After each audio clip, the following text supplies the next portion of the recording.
Good morning प्रिय विद्यार्थियों। आज हम आपको रेडियो एक्टिविटी से संबंधित बातें बताएंगे। जैसे कि हमने आपको बताया था कि नाभिक को हम 3 भागों में वर्गीकृत करते हैं द्रव्यमान संख्या के आधार पर। नाभिक को हम 3 भागों में वर्गीकृत करेंगे द्रव्यमान संख्या के आधार पर। एक तो वह नाभिक जिनकी द्रव्यमान संख्या 30 से कम है, और ये नाभिक अस्थायी नाभिक होंगे। ऐसे नाभिक अस्थायी नाभिक होते हैं और इनमें नाभिकीय संलयन का गुण पाया जाता है। मतलब ये उच्च ताप पर जुड़कर भारी नाभिक का निर्माण करते हैं। और ऐसे नाभिक जिनकी द्रव्यमान संख्या 30 से अधिक परंतु 170 से कम होती है। द्रव्यमान संख्या 30 से अधिक परंतु 170 से कम होती है।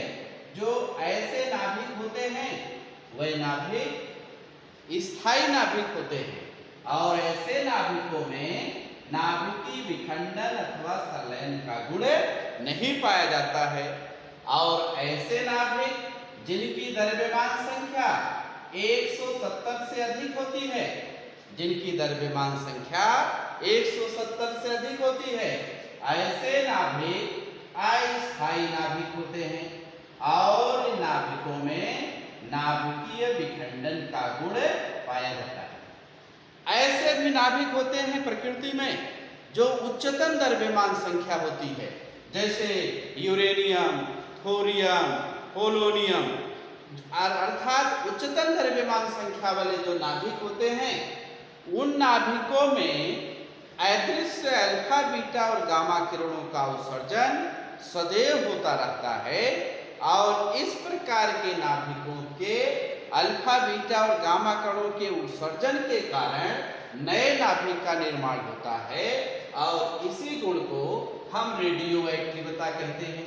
जैसे यहाँ पर आप देखना, ये है 92 यूरेनियम 238, उच्चतम द्रव्यमान संख्या का नाभिक 92 यूरेनियम 238 है। और इससे अल्फा कण का उत्सर्जन हुआ।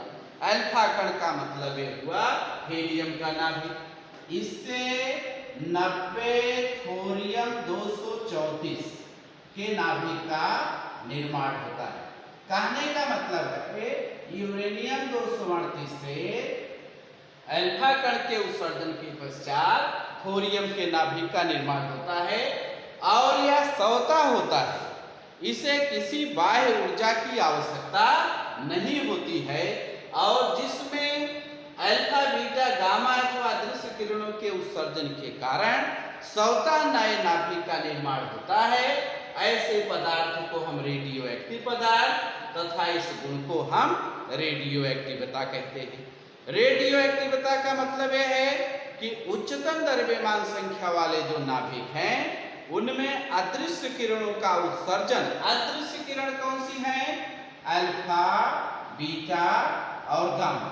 अदृश्य किरणों का उत्सर्जन होता रहता है और इनके उत्सर्जन के कारण नाभिक का स्वतः विघटन हो जाता है। नाभिक का स्वतः विघटन हो जाता है और इसी गुण को हम रेडियो एक्टिविटी कहते हैं। इस गुण को हम रेडियो एक्टिविटी कहते हैं। और जिन पदार्थों में रेडियो एक्टिविटी का गुण पाया जाता है उससे हम रेडियो एक्टिव पदार्थ कहते हैं। और रेडियो एक्टिव पदार्थों से निकलने वाली किरणों को हम रेडियो एक्टिव किरणें कहते हैं। अब इस बात को हम समझेंगे रेडियो एक्टिविटी का गुण क्यों पाया जाता है।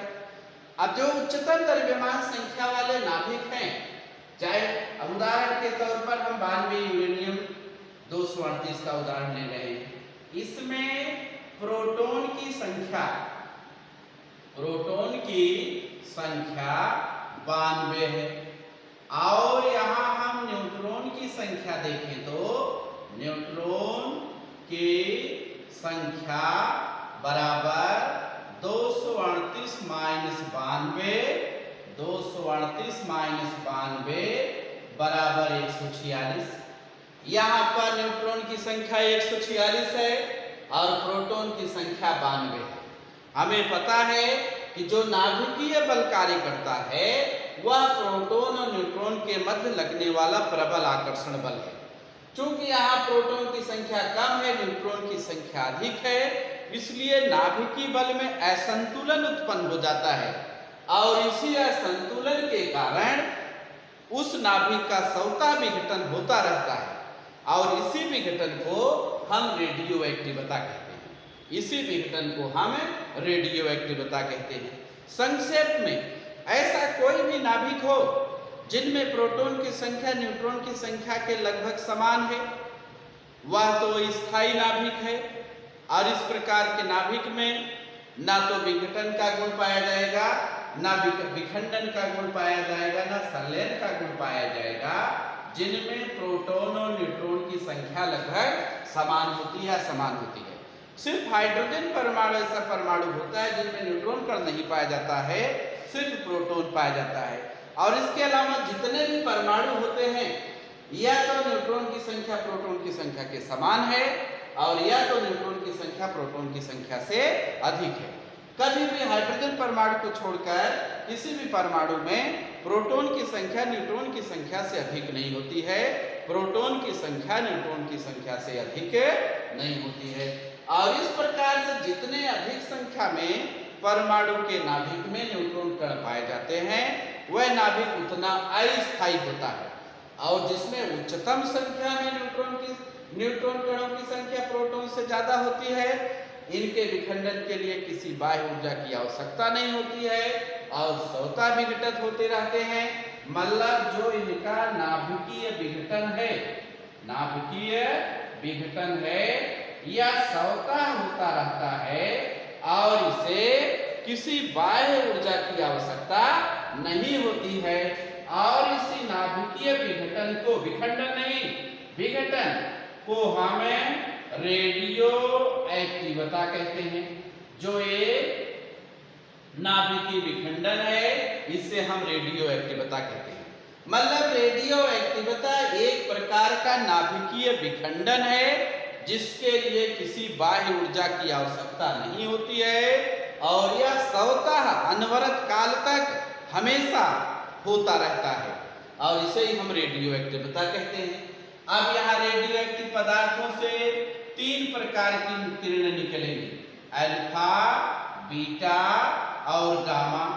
अल्फा किरणें धनावेशित होती हैं, बीटा किरणें ऋणावेशित होती हैं, गामा किरणें उदासीन होती हैं। गामा किरणें उदासीन होती हैं। जो अल्फा किरणों की चाल है वो प्रकाश की चाल से कम होती है, बीटा किरणों की चाल अल्फा किरणों से अधिक होती है लेकिन यह प्रकाश की चाल से कम होती है, गामा किरणों की चाल प्रकाश की चाल के समान होती है। गामा किरणों की जो चाल है वो प्रकाश की चाल के समान है।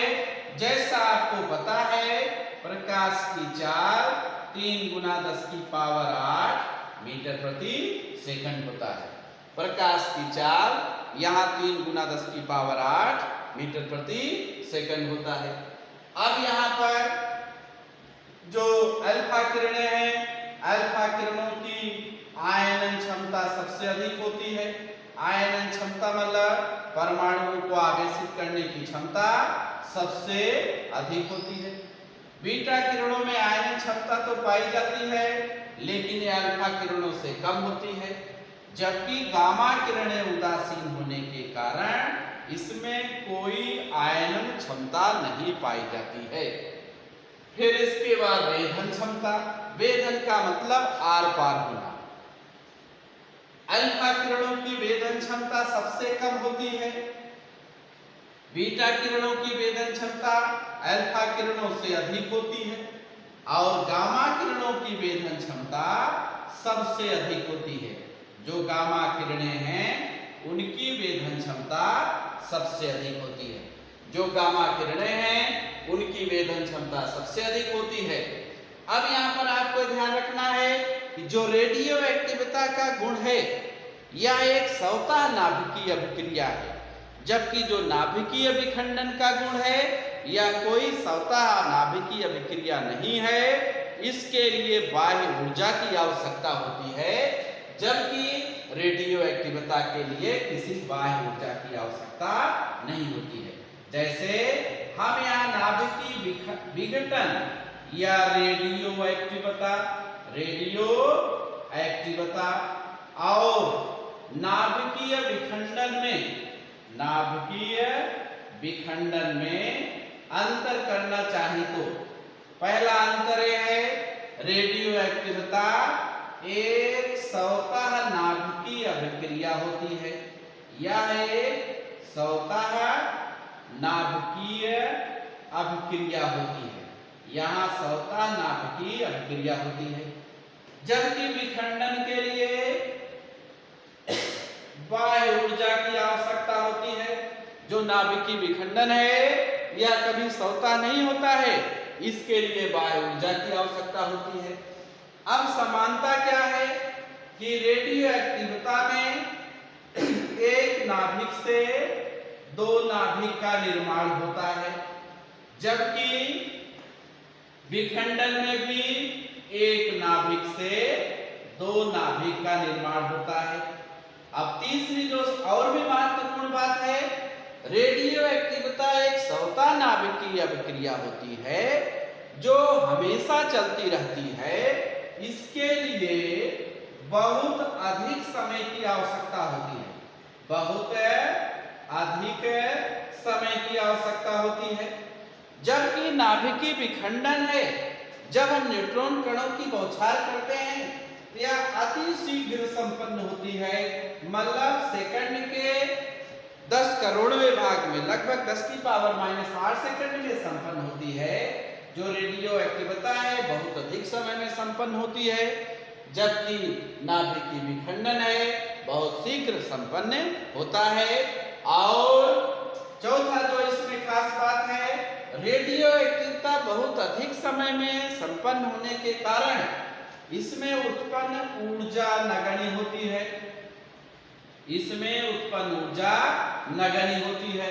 जबकि नाभिकीय विखंडन में बहुत अधिक ऊर्जा